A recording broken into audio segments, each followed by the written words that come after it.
Welcome everybody to another Friday lesson. If you're watching on the YouTube channel, IELTS Success Summit, or whether you're watching from the Facebook group, the IELTS Summit Academy, I want to welcome you. And today we're going to be looking at the reading section. So before we get started, I just want to remind you that you can leave any comments you like or ask your questions throughout the course of this lesson. And if you want to just say hello and let me know where you're watching from, that would be great too. If you were looking for other lessons and videos about any section of the IELTS exam, you can find them by subscribing to this YouTube channel. So I want to welcome you again. And if you're watching on the replay, feel free to leave your comments or questions, and I'll be sure to answer them at any time that you may be watching this video. So we're going to be looking at just an overview of the strategy for the reading section. And if you follow these tips, I'm sure it will help you to manage the section better and get the score that you need in the reading section. So let's get going. And first of all, let me just give you an overview of the format of the reading section. The reading section has three parts. You're given 60 minutes to look at three different texts. Each text has 13 or 14 questions for a total of 40. So you'll want to spend about 20 minutes on each section. And sometimes it's good to realize that it's possible that each section gets a little more difficult as you go. So you may want to manage your time by trying to do the first section in 15 minutes and maybe spend 20 minutes on the second section, and then give yourself 25 minutes for the final section. And if you do end up with time at the end, then you can go back and look at some of the questions you may have missed along the way. But when it comes to time management, it is important to allot yourself, and you can do this through practice. As you practice and get to know how long it takes you for each type of question, what you'll want to do is realize that you do have a time limit for each question. And if you can't find the answer within 45 seconds or a minute, it may be a good idea to move on to the next question, because in the reading section, your goal is to get as many correct as possible. So you get 1 point for each of the 40 questions. No questions are worth more than any others, and you don't lose marks for missed questions. So make sure that you practice and learn how to manage your time for the reading section. In the reading section, there are about 12 or 13 different question types. And as you practice, you'll want to find out the specific strategy or techniques for each of these questions. Today, as we go through, I'm going to be using multiple choice as an example. But if you subscribe to this YouTube channel, there is a playlist that includes techniques and tips for every specific question in the reading section of the IELTS exam. So don't hesitate to subscribe and check out these videos about the specific question types in the reading section. So as an overall strategy, there's basically 6 things that you'll want to make sure that you are well aware of and that you accomplish for each set of questions. And the strategy for the reading section is, before you even look at the passage or the text, you start with the questions. And you want to read the questions first. You want to follow your strategy for preparing to answer those questions.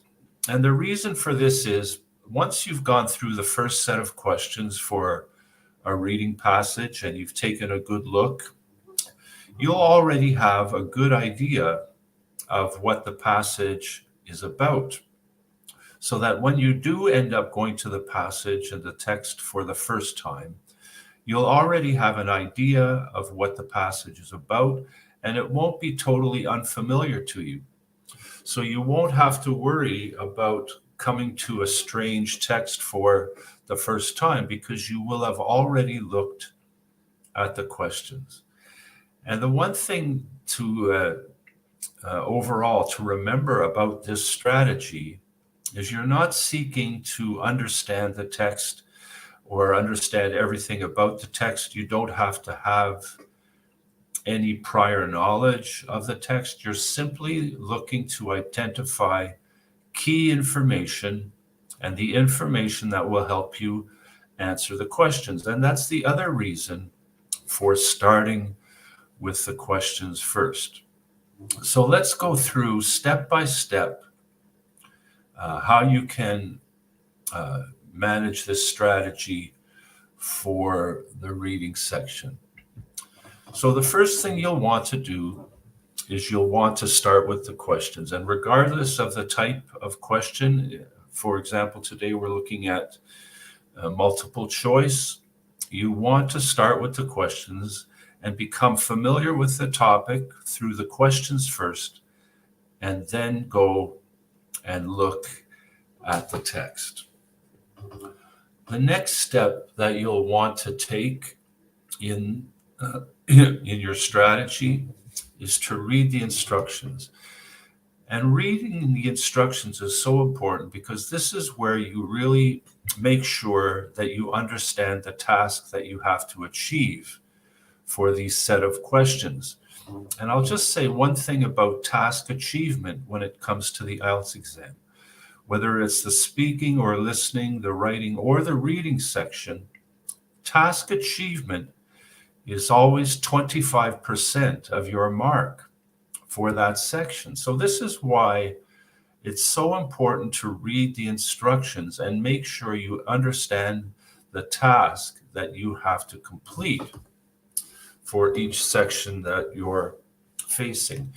And once you come to the instructions and in the reading section, you read them carefully, make sure that you underline and or even just put a check mark beside them just to confirm in your own mind that you've read the instructions. I can tell you from experience with hundreds of candidates who I've helped to do the IELTS exam that just being careful enough to pay attention to the instructions and the task achievement portion of the IELTS exam, you can raise your band score by 1 point simply by making sure that this is the first and most important step you do in every section of the IELTS exam. So be sure to read the instructions and underline them and mark them and make sure you're well aware of the task that you have to achieve. The next step in the reading section, and this is such an important strategy, and it's the keyword strategy. And I'm going to give you a quick overview of the keyword strategy and how to use it here. But again, I just want to remind you that if you subscribe to this YouTube channel, there is a video in the reading section and the reading video playlist where you can find a detailed video about the keyword strategy where it goes into even more details than I'm going to mention today. So first of all, when it comes to the keyword strategy, the idea is to underline or mark keywords that will help you identify the information that you are looking for. You'll use the keyword strategy in both the questions and in the text. And again, you begin with the questions, and the type of words that you're going to always want to mark are proper names of places, of people. And you're going to want to mark these proper names because they often help you navigate through the text quite easily and identify if you're in the right section for finding the answer that you need. In the reading section, dates and times and numbers are also very important, again, because it's one of the simplest ways to find the information that you are looking for. You're going to want to underline or mark unique or technical terms. As I've already mentioned, you don't have to have any prior knowledge or even complete understanding of the text. So there may be times that there are words that you haven't seen before because they're unique to the topic of the text, or technical words.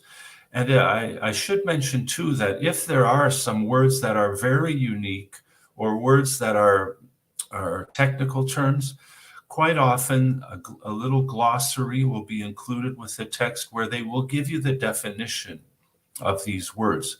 But again, you really don't have to understand these words. What you want to do is be able to identify them and use them to find key information.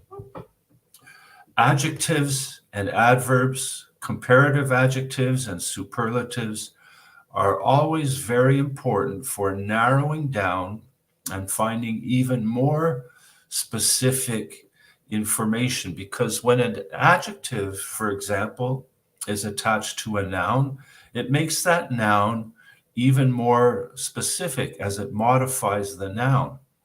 So there may be different references to a specific noun, but by looking at the adjective, you will know if that's the noun that you're looking for with the specific information you need for your question. And I'm going to show you an example in just a moment of how these adjectives and adverbs and comparisons can be so important.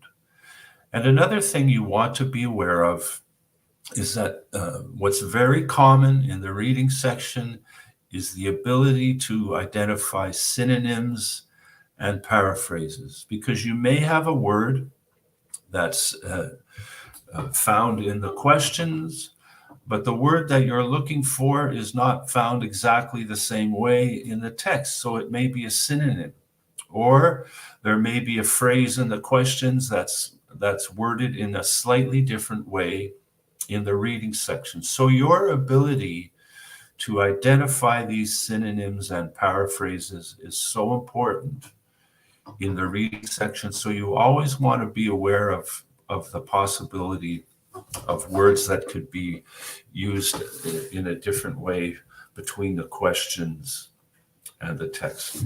So these are the key types of words that you use in the keyword strategy. Again, you begin with the questions and you identify the key words in the questions first before you go to the passage. And I'll give you an example of that right now. So let's say these are multiple choice questions again that we're using for the example today. So what we want to do is we want to take a look at the questions, identify keywords, and mark them, because these are the same words that we're going to be looking for when we go to the text for the first time. So, for example, I've underlined global increase, and this is just an example of an adjective and a noun combination. So there may be different increases of different types that are talked about in the passage, but the one that's going to help us find the information that we're looking for is if we see a global increase or a worldwide increase. We're looking for the main topic that we're looking for this question is greenhouse gases. And not just greenhouse gases, but again, that phrase, the increase in greenhouse gases. And another important tip that is very important is when we see attributed to. When we see something like attributed to, we suddenly know that we're looking for a reason. And this is where synonyms and paraphrases come into play too, because there are many different ways of expressing the reason for something. We could say attributed to, or due to, or even a simple word like because. So now we're kind of aware that we're looking for a reason, and when we go to the text for the first time after looking at the questions, these are the types of things that we'll be looking for. And then we look at our options. We have industrial pollution. So this is an example again of where an adjective is so important, because maybe there's going to be different types of pollution mentioned. Maybe because there are many different types of pollution, but we're looking for industrial pollution. Coal mining could be another cause of greenhouse gases, so we're going to underline coal mining. And again, there could be different types of mining, but we're looking for coal mining. We're looking for reduced rainfall. So if we see something that talks about rainfall, we're not going to be interested in moderate rainfall or increasing rainfall. We're looking for reduced rainfall. And then the last option, trends in population and lifestyle. And then again, a word like trends is often a word that can be expressed in many different ways. Trends could be means the same thing as changes or developments. So we just want to be aware again of words that could obviously be have a synonym or a different word used for it in the text. And this is often the case with words that are very common and have lots of different ways of expressing them. In our second question, we're also thinking about greenhouse gases, but this time we're only concerned with greenhouse gases that are created by coal, because again, the text may refer to many different types of reasons for greenhouse gases, but we want to identify greenhouse gases that are only created by coal. We're always trying to narrow down our options and limit our options so that we can find the most specific details. So these are the types of words that we want to use when we're using the keyword strategy. And then when it comes to our options, it's fairly simple. In this case, we're looking at different numbers. And you can see again why we always mark numbers when it comes to our keyword strategy, because they're very often very specific clues to the answer that we're looking for. So once we've looked at the questions, we've only looked at 2 here. I believe that there were 4 or 5 different questions for this section of questions. But just to give you a good idea of how the keyword strategy works and the overall strategy for the reading section, once we've looked at all the questions in the first section, and we've marked the keywords, we already have a good idea of what the text is about. So now we're going to go to the text. And our first step when we look at the text is to skim the passage.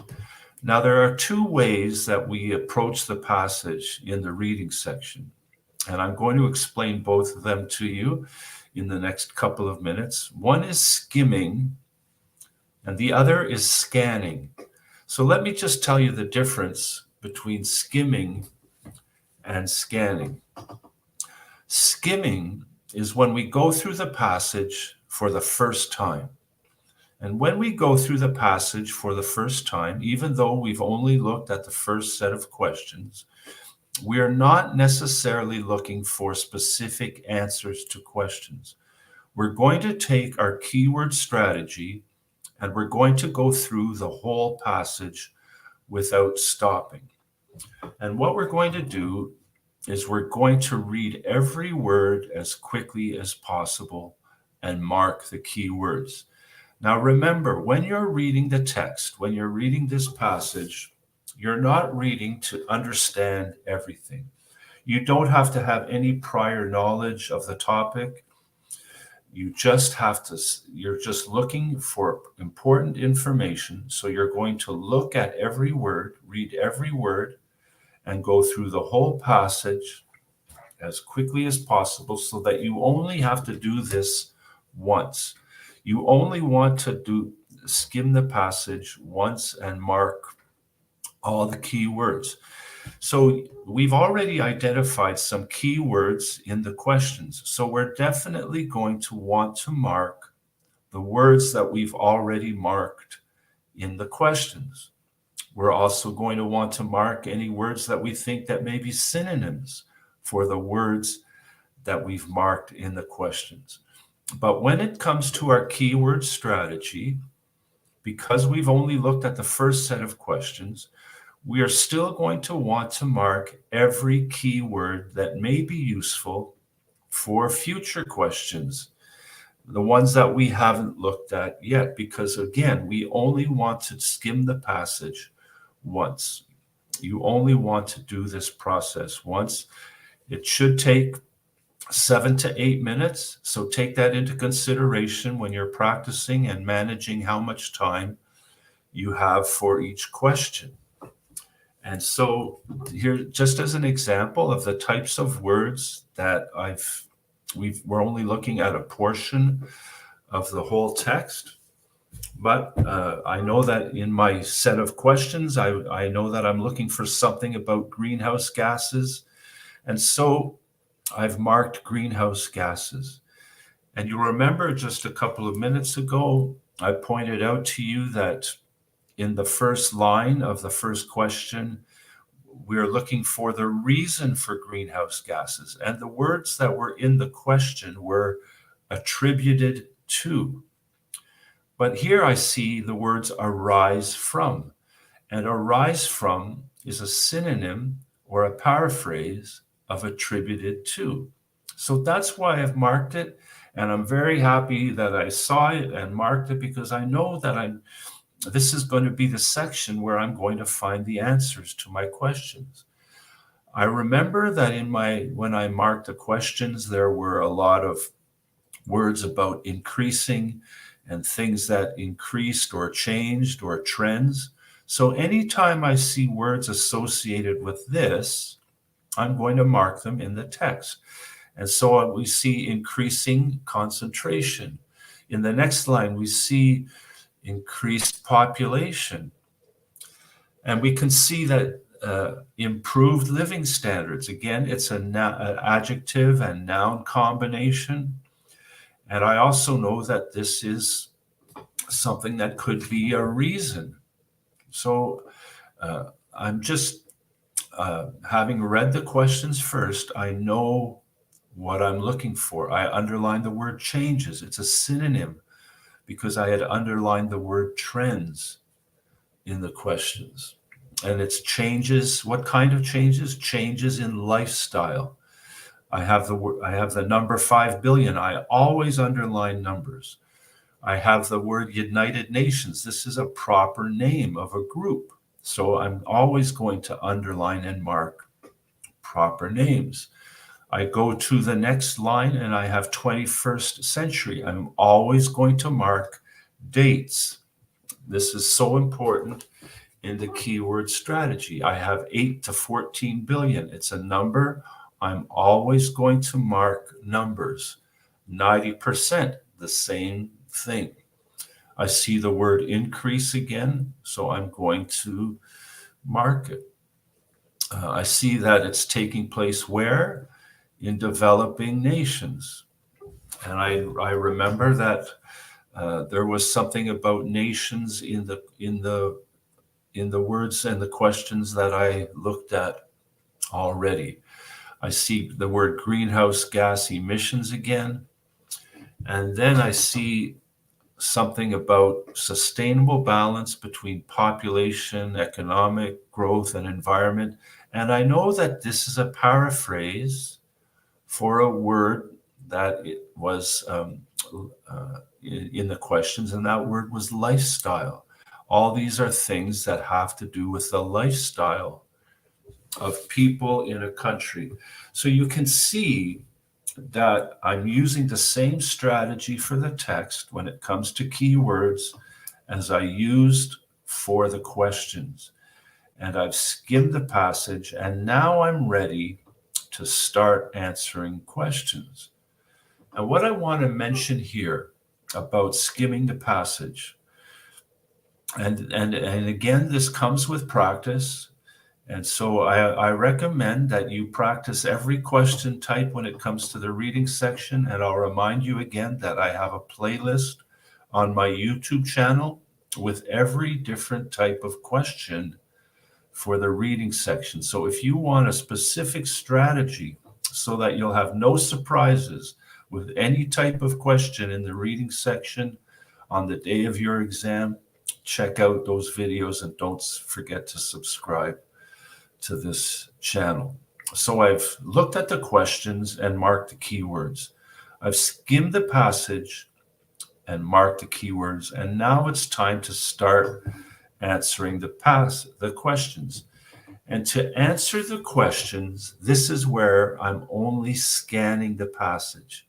See, skimming the passage, which means reading every word and underlining the keywords. Scanning the passage is where you don't look at every word.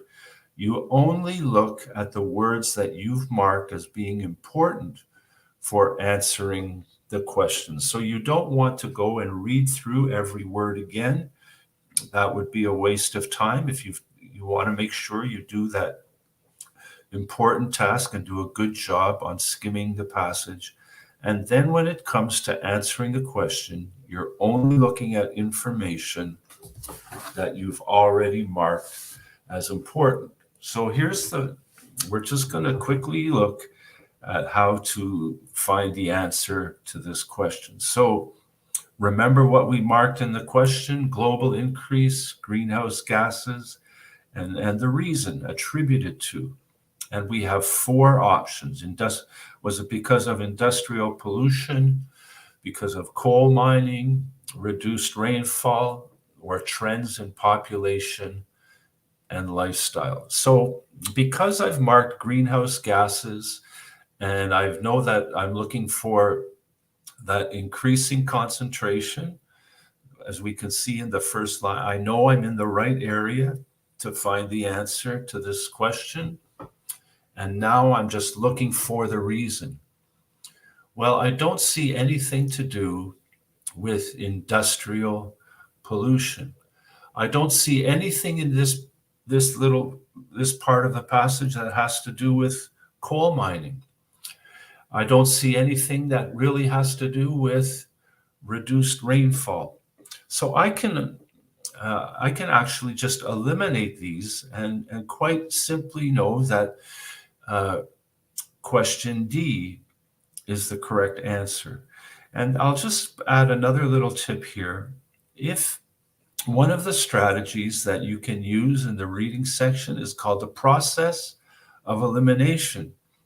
So one way to easily identify the correct answer is simply eliminating the incorrect ones. But you'll also want to confirm that the one you're choosing is the correct option, because there may be more than one that seems correct, and so then you have to do a little closer look. But when I look at my option for letter D, it says trends in population and lifestyle, and I know that this portion of the text is about changes. We see improved living standards. That has to do with lifestyle. It says increased population and improved living standards. We can see that in the second line. And if we look to the last part of this paragraph, we can see population, economic growth, and environment. These are all to do with population and lifestyle. So it's quite clear to me that D is the correct answer.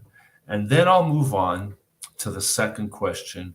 locate the area, the area in the text where the answer to that is clear, and I'll answer it. Then I'll go on to question number 3 and question number 4.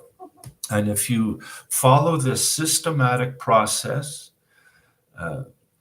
first of all, reading the instructions, and then start with the questions, mark your keywords in the questions, then skim the text and mark the keywords, then go back to your questions and look, identify the information you're looking for, and then scan the text, only looking for the key information you've already identified. You can quickly find the answer to your question. Now, this comes with practice.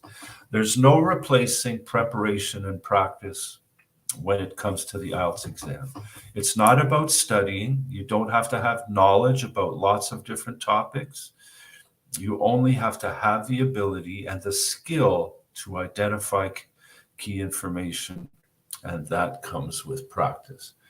Well, again, I want to remind you, if you have any questions about anything I've talked about today, you can, if you're watching on the replay on YouTube or in the Facebook group, you can ask your questions and I'll be sure to answer them. Don't forget to subscribe to this channel for videos and lessons about any section of the IELTS exam. And I'm happy to help you in this way. And I want to wish you all the best on your journey as you continue to prepare for the IELTS exam.